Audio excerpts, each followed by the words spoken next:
Ndoto nyingi ni lugha ya picha.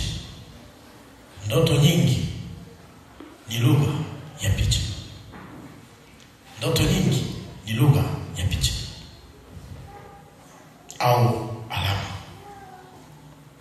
Ndoto nyingi huja kama lugha ya picha au alama.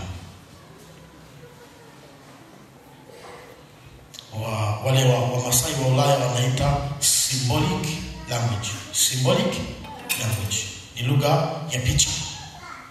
Kwa hiyo kutafsiri ndoto kunatusaidia. Andika, kwa hiyo kutafsiri ndoto kunatusaidia kuelewa. Kutafsiri ndoto kunatusaidia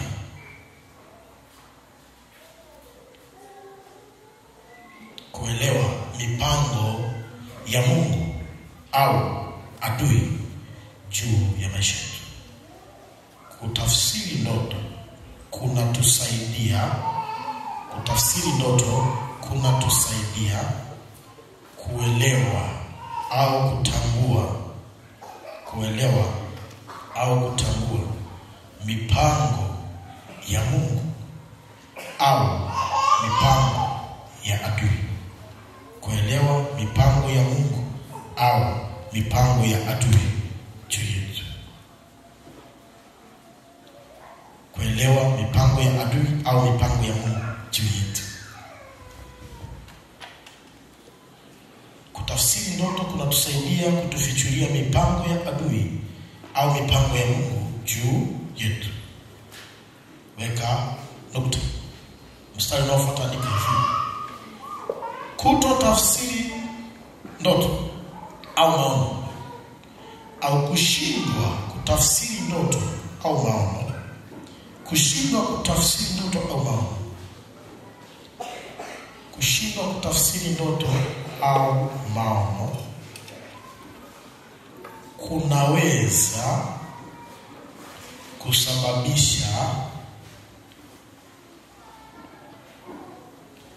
kunaweza kusababisha kuchukua hatua mbaya. Kunaweza kusababisha mtu kuchukua hatua mbaya.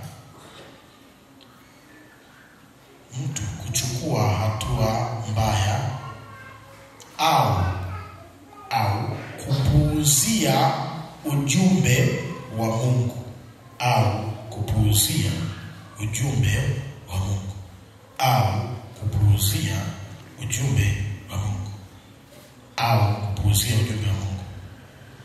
Hapo sasa sikiliza nikupe ushuhuda. Siku moja niliamka, nilikuwa nimelala usiku, alafu nikaota ndoto. Kuna mtu mmoja alikuwa Dar es Salaam. Alikuwa na wasiliana naye sana kwa kipindi kile. Lakini ghafla usiku nikaota anasafiri kutoka Dar es Salaam anaenda nyumbani msibani. Ndio usiku nilichokiota. Anatoka Dar es Salaam nyumbani. Hicho kifanya asubuhi na mapema kabisa kwa uaminifu. Nikachukua simu, nikampigia. Nilichomuuliza kwa sababu sina uhakika kuhusu imani yake na maisha yake ya kiroho. Kwa hiyo nilichomuuliza nikasema, unajua kuomba? Akasema ndio. Nikamuuliza, huwa unaomba? Akasema ndio. Nikasema, omba kwa ajili ya ukoo wako mzima leo sasa hivi. Akaniambia kwa nini? Nikamwambia, nimeota unatoka Dar es Salaam unarudi Iringa nyumbani kwenye msiba. Sijajua ni nani amekufa. Akasema sawa. Kesho yake asubuhi alinipigia simu. Rafiki yangu nilipata msiba naenda nyumbani. Nani amekufa? Akasema baba mkubwa alikuwa amelewa. Kuna mahali fulani kuna daraja chini shimo refu. Kwa hiyo akiwa amelewa, unajua ukiwa umelewa kila kitu unaona kirahisi.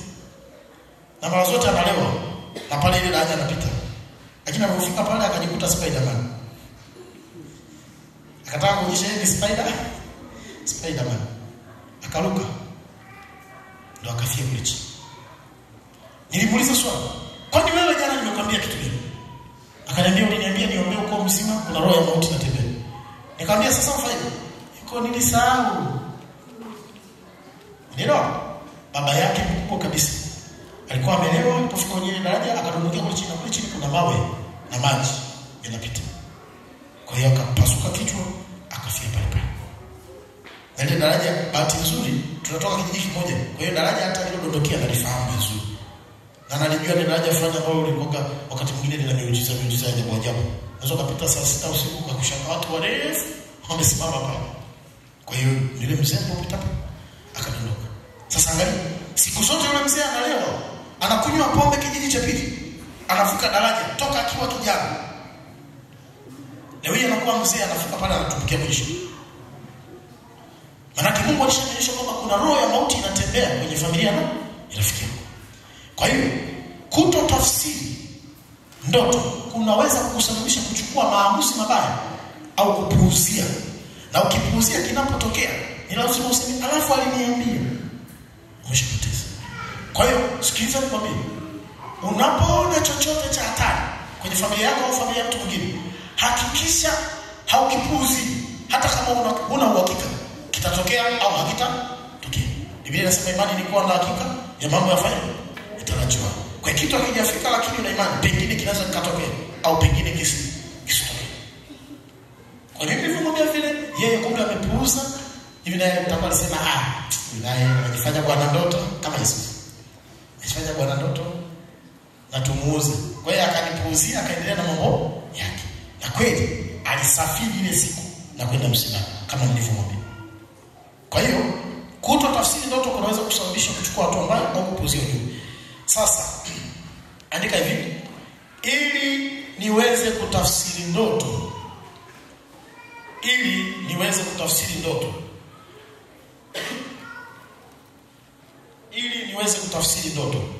lazima nijue mambo yafuatayo. Okay, kabla tufike kuandika ili niweze kutafsiri ndoto, ninahitaji vyanzo vifuatavyo. 1. Neno la Mungu. Ninahitaji neno la Mungu. Neno la Mungu. Alafu kwenye mabano weka Biblia. Kwenye mabano weka Biblia. Kwenye mabano weka neno Biblia. Kwa hiyo usikilize kwa makini. Neno la Mungu.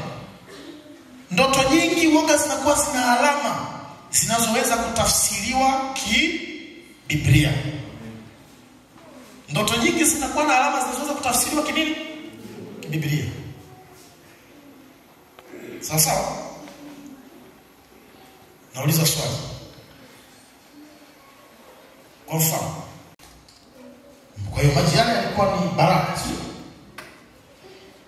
Mara nyingi unapoota ndoto kwa mfano inahusiana na maji yanaashiria baraka, lakini inategemeana na hayo maji umeona katika mazingira gani. Kama maji yamekusababisha, hatutasema ni baraka. Yamekusababisha kuua, hatutasema ni baraka. Kwa hiyo hapa tunazungumza kwenye kitu kimoja mbele. Kwa hiyo cha kwanza unahitaji neno la Mungu. Cha pili Roho Mtakatifu. Unahitaji Roho Mtakatifu. Sasa Roho Mtakatifu ndio mtafsiri mkuu wa ndoto. Roho Mtakatifu ni mtafsiri mkuu wa ndoto. Kitabu cha Yohana 16 mstari wa 13. Yohana 16 Kitabu cha Yohana Mtakatifu 16:13. Anasema hivi: lakini yeye atakapokuja huyo Roho wa kweli, atawaongoza awatie kwenye kweli yote, kwa maana hata nena kwa shauri lake mwenyewe, lakini yote atakayoyasikia atayanena, na mambo yajayo atawapasha habari zake. Sema na mambo yajayo. Kumbuka tumesema ndoto au maono ni picha halisi kwa habari ya mambo yajayo. Na hapa Biblia inasema yeye atawapasha habari ya mambo yajayo. Ukisoma 18 anasema yeye atanitukuza mimi kwa kuwa atatwaa katika yaliyo yangu na kuwapasha habari. Alikuwa anamzungumzia Roho Mtakatifu. 15 anasema na yote alionayo Baba ni ya kwangu. Kwa hiyo na alisema ya kwamba atatwaa katika yaliyo yangu na kuwapasheni habari. Na kuwapasheni habari. Kwa habari ya mambo gani? Yanayokuja. Kwa hiyo kwa maana hii mtafsiri kuu wa ndoto na maono ni nani? Yesu Kristo. Ni Roho Mtakatifu. Angalia kitabu cha Mwanzo 41 mstari wa 38. Mwanzo 41:38. Mwanzo 41:38 anasema Farao akawaambia watumwa wake, tupate wapi mtu kama huyu mwenye roho ya Mungu ndani yake? Alisema hivyo baada ya Yusufu kufanya kutafsiri ndoto. Kwa hiyo alitambua ya kwamba wengine wote wameshindwa kwa sababu ndani yao hawana kitu kinachoitwa roho wa Mungu. Kwa hiyo yule alipotafsiri akajua moja kwa moja kwamba ndani yake yuko roho wa Mungu ambaye kazi yake ni kutupasha habari kwa habari ya mambo yanayokuja. Umenielewa sasa? Angalia pia kitabu kile cha Mwanzo 41 ule mstari wa 16. Utaona kitu pale. Ule mstari wa 16. Wakati wale wachawi wamwambia neno haliwezekani. Ule mstari wa 16 anasema hivi, Yusufu akamjibu Farao akisema, si nini?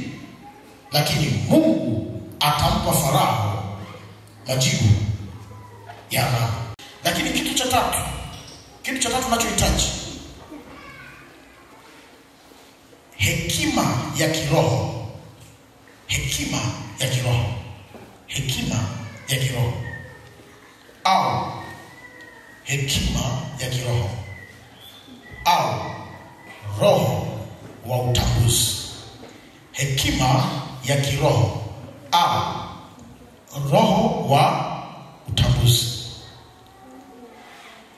Hekima ya kiroho au roho wa utambuzi. Alafu mbele yake andika hivi, hii inatusaidia. Sasa kwa sababu naandika mwenyewe, andika hii inanisaidia. Hii inanisaidia kutofautisha ndoto halisi na isiyo halisi. Hii inanisaidia kutofautisha ndoto halisi na isiyo halisi. Kumbuka tumeangalia aina tatu za ndoto. Tumesema kuna ndoto za nafsi ambazo zinatokana na mawazo mengi au shughuli unayofanya kila siku. Mimi ni mwalimu, nikiota nafundisha darasani, haimaanishi kwamba Mungu anazungumza mimi kupitia hiyo ndoto. Ingawa mara chache Mungu anaweza kuzungumza na wewe kwenye hiyo kazi yako kupitia ndoto. Kwa hiyo hekima ya Mungu inaweza kusaidia hata kama unafanya kazi alafu umeota hiyo kazi unaifanya usiku. Hekima ya Mungu inakusaidia kujua, je, ndoto hii imetokana na kazi yangu ya kila siku au ni ujumbe wa nani?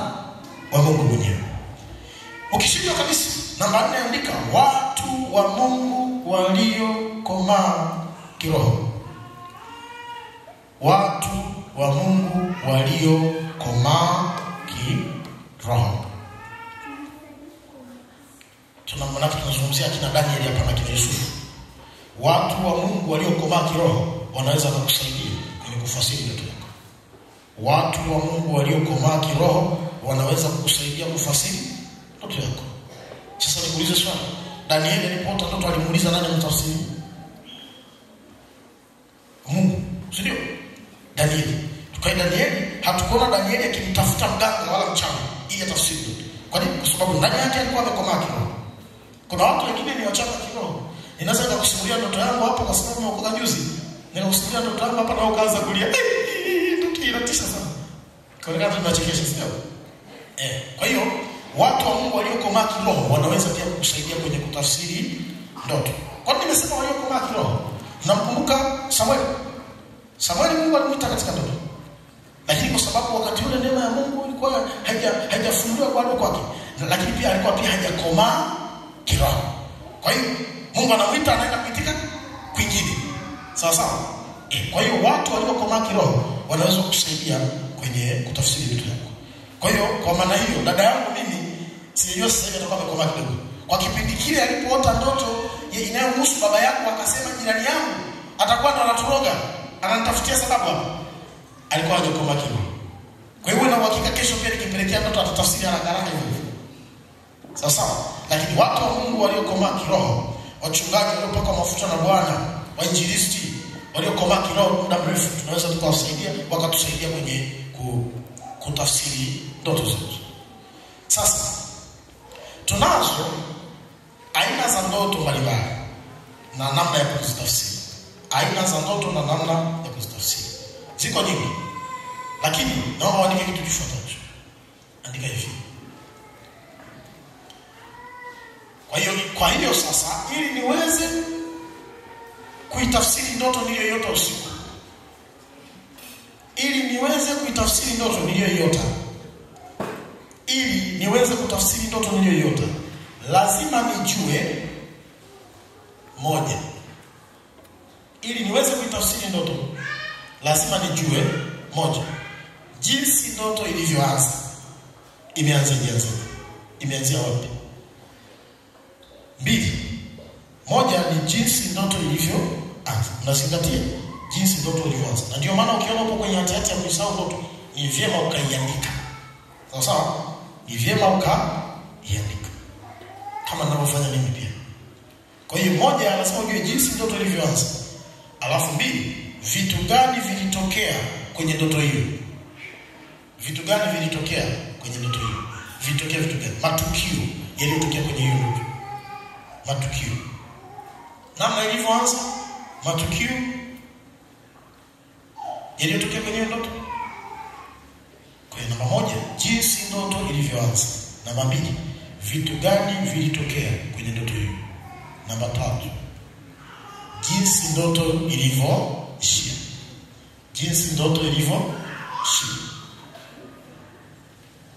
Sasa wale wanakwaya niliowasimulia ndoto, ile ndoto yangu mimi haikuishia vizuri kwa sababu niliishia kumpiga, sina kumbuka wala hapa. Niliishia kumpiga yule dada, lakini bado aliinuka. Kwa hiyo Mungu awasaidie tupate neema ya kujua Mungu alikuwa anamaanisha nini katika ile ndoto. Sasa mfano wa ndoto mbalimbali na namna ambavyo zinaweza kutafsiriwa. 1, ndoto inayohusu mbwa. Ukimwota mbwa kwenye ndoto, au kamaona ndotoni mbwa, umeona ndoto yako yote katikati yake kuna mbwa.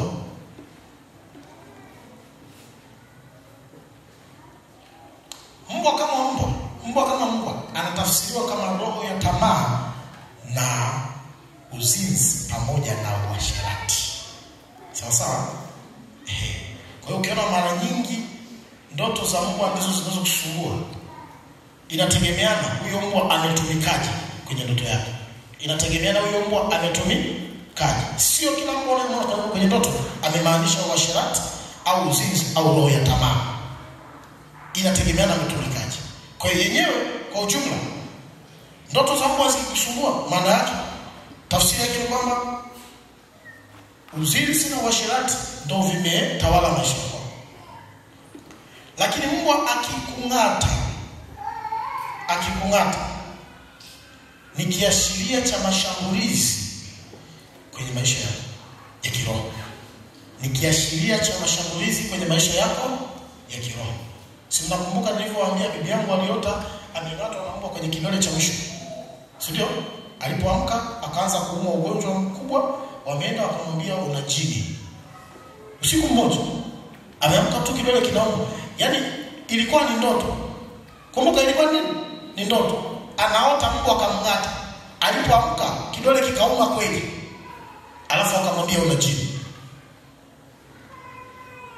Kwa hiyo mbwa akikung'ata, tafsiri ya kwamba kuna roho ya mashambulizi imeshaingia ndani yako. Kwa hiyo na wengi wetu baada ya kuota ndoto tumeng'atwa, tumedhurika, kwanza hapo tunaanza kusumbuliwa na ugonjwa fulani.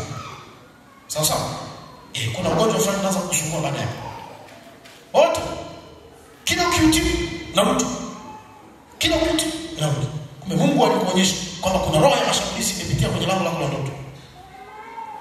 Una heri kama mbwa alitaka kukung'ata alafu haja kung'ata. Kama haja kung'ata ila alitaka kung'ata, unayo neema ambayo bado unatakiwa ujiombee yule mbwa asikung'ate, au yule adui anayeachilia roho ya mashambulizi ndani yako asifanikiwe. Lakini ndoto mara nyingine ukiona umeng'atwa na ndoto na ndoto umeng'atwa na mbwa, tafsiri yake nyingine, mbwa anafugwa na nani? Na binadamu. Si ndio? Anafugwa na binadamu. Kwa kama anafugwa na binadamu, tafsiri yake nyingine akikung'ata ni ujumbe kwamba watu wako wa karibu wanafanya mashambulizi dhidi yako. Sawa sawa? Kwani mbwa anafugwa na nani? Na binadamu. Kwa hiyo anakaa karibu na binadamu. Akimwona mwenye nchi atatikisa mkia kidogo hivi, atakuja atakupanda panda. Umegeuka umekuwa rafiki yake. Lakini ukiota kwenye ndoto huyo mbwa amegeuka akakung'ata, tafsiri yake watu wako wa karibu wanafanya mashambulizi dhidi yako. Kwa hiyo sasa inawezekana ikawa ni familia, ikawa ni nini, au marafiki. Lakini ikiwa mbwa anaonekana kwenye ndoto anakupigania, aidha kwa watu waliotaka pengine kudhuru au la. Mbona mbwa sasa kama alikuwa anakupigania, kuna watu walikuwa wanataka kudhuru afu Mungu amekusaidia. Tafsiri yake ni kwamba basi kuna watu wa karibu yako ambao wanafanyika msaada kwa ajili yako pasipo wewe kujua. Ukiamka asubuhi, waombee watu wa karibu yako wanaosimama kwa ajili yako kukusaidia. Ukiota umefungwa kwenye ndoto, umefungwa. Kuna wengine wanaota wamefungwa mikono au miguu, au umefungwa mdomo, huwezi kuzungumza, huwezi kutembea. Au kuna wengine unaota ndoto za zaidi. Unaota unafukuzwa na kitu, alafu miguu yako imekosa nguvu hapa. Kwa ukitaka kukimbia miguu unadondoka tu peke yako. Tunao siku nyingine nishaikuta hizo. Ndoto hii huwa inaashiria vikwazo kwenye maisha yako. Ndoto hii huwa inaashiria vikwazo kwenye maisha yako. Unataka kukimbia, unashindwa, miguu imeishiwa nguvu.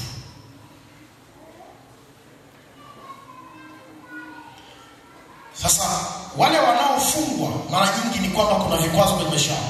Lakini wale miguu yao imelegea, unataka kukimbia, unashangaa unaishia hapo. Unaishia hapo. Yaani unadondokea tu hapo. Miguu haina nguvu na adui anakuja nyuma yako. Tafsiri yake nguvu zako ni chache za kiroho. Sawa sawa? Nguvu zako ni chache za kiroho. Unatakiwa muombe Bwana akuongezee nguvu. Lakini pia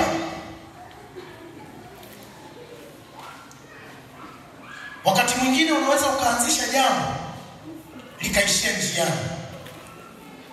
Watu wengi wanaokutana na ndoto za kufungwa mikono, miguu, mdomo, unaweza mara nyingi ni watu wanaoanzisha mambo fulani afu yanaishia njiani.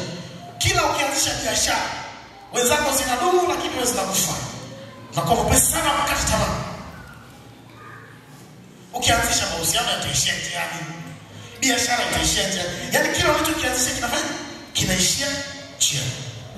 Upo kwenye kifungo fulani cha kutokusonga mbele. Lakini pia inaweza ikawa hata ndoa yako. Unatamani ndoa yako iwe na furaha, lakini kila ukijaribu kupambana kuwa na furaha, ujishushe kwa mnao inashindikana. Kumbe unatembea kwenye kifungo fulani. Kwa hiyo dalili ya kufungwa miguu au mikono, maana yake huwezi kutembea. Ukifungwa miguu maana yake huwezi kutembea kwenda hatua nyingine. Sawa sawa. Ukifungwa miguu kuna vitu vingi. Ukifungwa miguu, moja, wanakuondolea lango la umiliki. Lango la nini? La umiliki. Kitabu cha Yoshua ile sura ya kwanza mstari wa 3. Mungu aliwaambia wana wa Israeli, Yoshua 1:3, kila mahali zitakapokanyaga nyayo za miguu yenu nimewapa ninyi kuwa milki yenu. Kwa hiyo miguu ikifungwa maana yake kwenye mwendo wa roho huwezi kumiliki. Ukifungwa mikono, ukifungwa nini? Mikono. Kwenye kitabu cha Mithali sura ile ya 3 mstari wa 16. Mithali 3:16 nasema hivi, ana wingi wa siku katika mkono wake wa kuume, utajiri na heshima katika mkono wake wa nini? Wa kushoto. Kwa hiyo hiyo ukiota umefungwa mikono, maana yake umefungwa wingi wa siku, alafu utajiri na shida unabaki hapo. Kwa hiyo kinachoingizwa ndani yako kinaitwa the spirit of stagnation, roho ya udumavu, yani kubaki katika hali ile ile ya maisha kwa miaka mingi. Hata kama jitihada zako na juhudi zako za kufanya kazi ni kubwa kiasi gani, unabaki pale pale.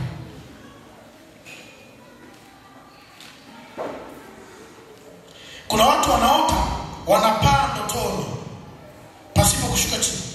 Unapaa. Sawa?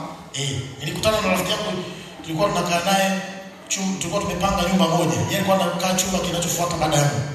Aliamka asubuhi akaja akasema, "Sasa rafiki yangu nimeota nimeshika furushi la hela." Lakini watu wakawa wananikimbiza nyuma. Ghafla walipotaka kunikamata, nikaanza kukimbia hewani, wakashindwa kunipata. Nikasema iseo galaa, yani mimi ningeamka kama hivi ningeshangilia. Sasa maadui wanataka kumkamata, wamnyang'anye hela. Alafu walipojaribu kumkaribia, ghafla akapaishwa juu, akaanza kukimbia angani. Tafsiri yake ni kwamba wako maadui kweli wanajaribu kutafuta ili wakuondolee urithi wako na utajiri wako, lakini Mungu anakuonyesha kwamba iko neema yangu imekubeba, unatembea tu. Sasa kwa ukiona moto hivyo, ukiamka mshukuru Bwana, alafu endelea kukaa katika haki ya Bwana, ataendelea kukulinda. Sasa kwa hiyo hao wanaota ndoto wanapaa. Tafsiri nyingine ni kwamba inaashiria baraka za Mungu na kwamba unazo nguvu za kiroho. Unazo nguvu za kiroho. Kukimbia angani si kitu cha kawaida. Kama unaweza hapa tuanze kusema kimbia angani wewe. Ukiota huko uchi. Wakati mwingine sio nguo zote. Wakati mwingine unaona umevua shati, alafu ni katikati ya watu, aidha kwenye ibada. Umevua shati katikati ya watu, alafu unajiuliza swali, kwani shati yangu ni wapi? Kwani shati yangu ni wapi? Tafsiri yake ni kwamba Mungu anakuonyesha aibu na fedheha. Aibu na fedheha. Maana ujiandae kwa aibu na fedheha. Kwa hiyo ukiota ndoto ya design hiyo, kataa roho ya aibu na fedheha. Inamaanisha kwamba kuna vitu ambavyo, sikiliza sasa hivi. Wakati mwingine inamaanisha kwamba kuna vitu ambavyo ulikuwa hutaki watu wavijue, watavijua. Umeelewa? Kuna vitu ulikuwa hutaki watu wavijue, watavijua. Wakati mwingine inaweza kuwa sio kubwa sana. Kuna kitu fulani ulikuwa umekificha. Umeficha mahusiano yako wewe na kamchumba kako, ili watu wasijue yote. Ukiota hiyo ndoto, kuna vitu ambavyo ulikuwa watu wajue, watavijua. Sasa kama kilikuwa ni kitu ambacho si kizuri, unaaibika. Utafsiri hivi. Ndio sasa. Okay. Samahani kwa kutufu. Wewe ni mtu za hazina, wewe unazungumza na katibu wa shirika. Wewe ni mtu za hazina za kanisa. Alafu kuna siku, kuna kaela ulijisahau kuweka mfukoni. Ulijisahau siku ya kwanza, ukajisahau siku ya pili, na siku ya tatu ukajisahau. Siku ya nne pia ukajisahau. Kwa hiyo ikawa ni desturi yako ya kujisahau kuweka hela mfukoni za kanisa, unaenda nazo nyumbani. Ukiona Mungu anaweza kukuletea picha ya kuota huna shati katikati ya watu, au huna nguo zote katikati ya watu. Tafsiri yake, kwenye kile ulichokifanya, aibu inakuja. Kwa hiyo aidha utubu haraka na muombe Mungu asilete aibu. Ukisha tubu, acha. Na ndio maana wakati Danieli anamtafsiria ndoto Nebukadneza, alimwambia hivi, kwanza alianza kufadhaika. Alafu Nebukadneza akasema hivi, Belteshaza, ndoto hii isikufadhaishe wala tafsiri yake. Yule akasema, mfalme Bwana wangu, ndoto hii wapata adui zako na tafsiri yake wapata kuchukia. Alafu yule mbele akasema hivi, alipomtafsiria akasema, kwa hiyo basi ikikupendeza mfalme, ninaomba uache maovu yako ukatende haki. Nebukadneza hakufanya hivyo. Nini kilitokea? Kama alivyotafsiriwa ndivyo kilitokea. Kwa hiyo kuota kwa uchi tafsiri yake kwamba kuna fedheha au aibu inakuja mbele yako. Kwa hiyo kwa mfano tunao watu wa Mungu, mko hapa vizuri. Mko hapa mnasali vizuri, lakini mna mabinti zenu wameolewa au hawajaolewa. Kama wameolewa, ghafla kuna roho fulani inamuingia au ilishamuingia. Kwa hiyo Mungu anakuonyesha kwamba kuna aibu inakuja kwenye familia yako. Hiyo roho ilipomuingia akaenda kuzini na mke au mume wa mtu mwingine, alafu akafumaniwa, wakawekwa katikati.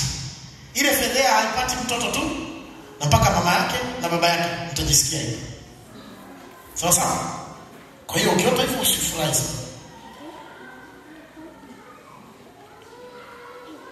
Lakini kuna watu wanaota ndoto hii. Wengine wanaota ndoto inayohusu viatu. Umenunua kiatu kipya. Sawa sawa? Au umepoteza viatu. Kiatu kina ishara ya mamlaka. Kiatu kina ishara ya mamlaka au nguvu. Kwa hiyo ukipoteza kiatu, maana yake umepoteza mamlaka, umepoteza nguvu. Kwa hiyo unaweza kuwa unafanya kazi ofisini, alafu baada ya hapo ukaota umepoteza kiatu, baada ya hapo ukapoteza nafasi yako hiyo nayo. Ulikuwa manager ukashushwa cheo au ukafukuzwa kazi kabisa. Unaweza kuwa wewe umekaa zako tu hapa, lakini ukamuotea mtoto wako huko alikuwa anafanya kazi, amepoteza kiatu. Tafsiri yake amepoteza mamlaka aliyonayo pale alipoajiriwa. Kwa hiyo utakiwa uombe sana kwa ajili ya hiyo.